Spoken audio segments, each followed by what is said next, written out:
আমার ভবঘুরে ছন্ন ছাড়া জীবনে কত বৈচিত্র্যময় ঘটনা মাঝে মাঝে ঘটে তা নিজেও জানি না।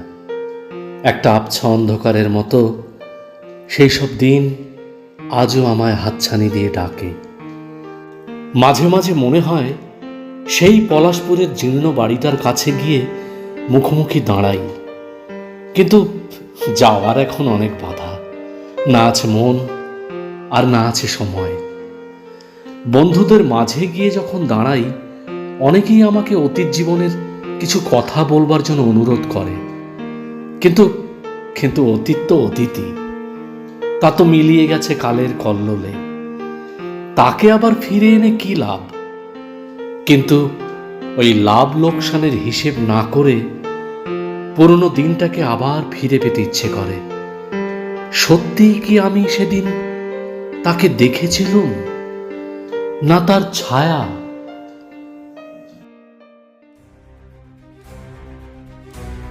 নমস্কার বন্ধুরা, ভয়ে ভয়ঙ্কর চ্যানেলের স্যাটারডে ডাস্কের অনুষ্ঠানে আজকের গল্প কে কার ছায়া লিখেছেন প্রখ্যাত কাহিনীকার সমরেশ বসু। গল্প পাঠে আমি মৃণাল দেবনাথ, আবহ দীপরাজ। শেষ পর্যন্ত শুনতে থাকুন এই ছোট্ট গল্পটি, কে কার ছায়া।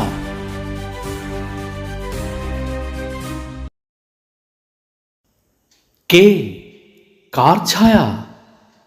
তাহলে প্রথম থেকেই বলি। একটা সাহিত্য সভার সাংস্কৃতিক অনুষ্ঠানে পলাশপুরে আমাকে যেতে হয়েছিল।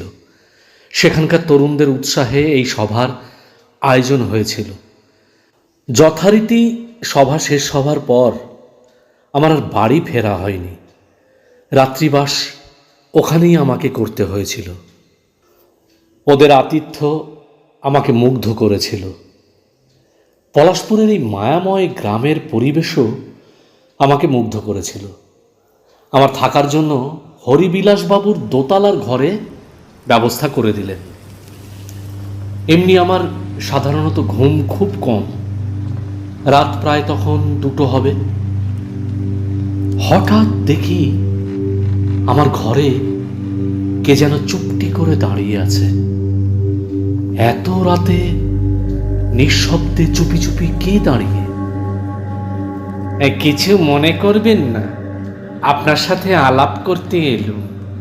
বিকেলে অনেক চেষ্টা করেছি, কিন্তু আমার তো প্রবেশ নিষেধ, তাই রাতের বেলায় আসতে বাধ্য হলাম। কিন্তু ভাই, আমি তো ব্যাপারটা ঠিক বুঝতে পারছি না। কে আপনি? কি আপনার পরিচয়? আমার পরিচয় আমার পরিচয় আগে আমার নাম বিনায়ক সেন। ছেলেবেলা থেকেই সাহিত্য চর্চা করতে ভালোবাসি। তাছাড়া আপনার লেখার আমি ভক্ত। আপনি তো মহান লোক, বলতে পারেন। কোনো মানুষ যদি তার কামনা বাসনা অপূর্ণ রেখে মরে যায়, তাহলে তার আত্মা কি শান্তি পায়? না, তার চাওয়ার জন্য আবার তাকে ফিরে আসতে হয়। হ্যাঁ, বলুন না। এইসব জটিল তত্ত্ব নিয়ে আলোচনা করে কি লাভ? তার চেয়ে অন্য কথা বলুন। কি কথা? কোন কথা দিয়ে শুরু করব আমি জানি না, তবু শেষ কথাটা বলতে পারি। আমাদের সবাইকে চলে যেতে হবে এই ধূলি ধূসর নির্মম পৃথিবী থেকে, কিন্তু কিন্তু কেউ জানবে না বিনায়ক সেন কি চেয়েছিল। আচ্ছা, আজকে সভায় আপনি আসেননি কেন? কি হয়েছিল আপনার? হবে আর কি, ভিড়ের মধ্যে আপনার সঙ্গে আলাপ করব কি করে? তার চেয়ে এই ভালো চুপি চুপি এসেছি, কেউ জানতে পারবে না। তা তো বুঝলাম। তা এবার আপনি যান। কাল সকাল 9টায় আমার ট্রেন। এবার একটু ঘুমোতে চাই, প্লিজ। হ্যাঁ, আমাকে যেতেই হবে। লোকজন আমারও ভালো লাগে না। আমার একটা কবিতা আপনাকে দিয়ে গেলাম, আপনি সময় মতো পড়ে দেখবেন। এই বলে বিনায়ক একটা কাগজ আমার হাতে দিল। তারপর মুহূর্তেই একটা দমকা হাওয়ায় ঘরের জিনিসপত্র কেমন সব এলোমেলো হয়ে গেল।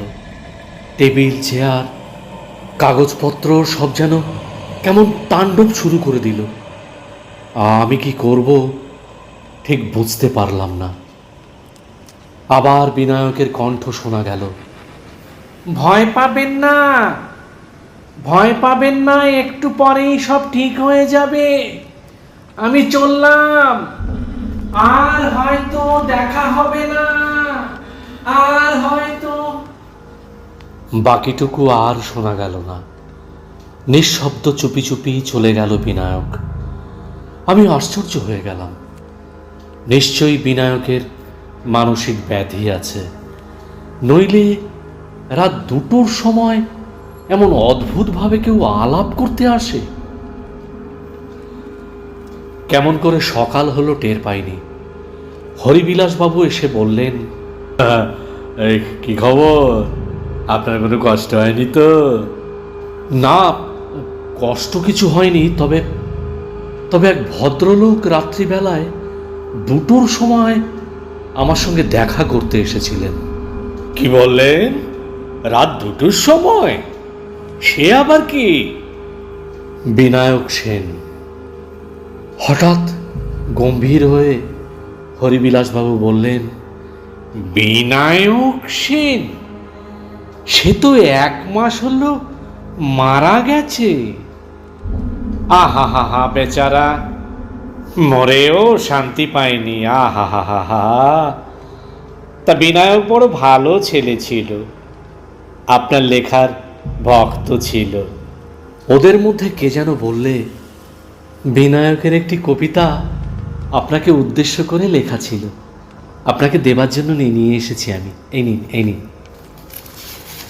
এই নিন। বিনায়কের সেই হাতের লেখাটা আমার কাছে কেমন যেন এলোমেলো হয়ে গেল।